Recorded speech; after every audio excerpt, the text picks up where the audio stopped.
பொருளோடு புகழைத் தந்து போற்றிடும் வாழ்வைத் தந்து வருங்காலம் அனைத்தும் செல்வம் வரும் காலம் ஆக்கி வைத்து பெருமைகள் வழங்க வேண்டும், பேரருள் கூட்ட வேண்டும். அருள்மிகு குருவே உன்னை அடிபணிந்து வணங்குகின்றேன்.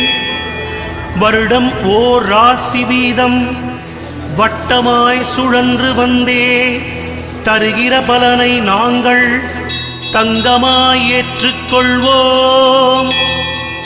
வருகிற நாட்களெல்லாம் வசந்தமாய் மாறுதற்கே அருள் தரும் உனது பார்வை அனுதினம் எமக்கு வேண்டும். குருவே நீ பார்த்தால் போதும் கோடியாய் நன்மை சேரும்.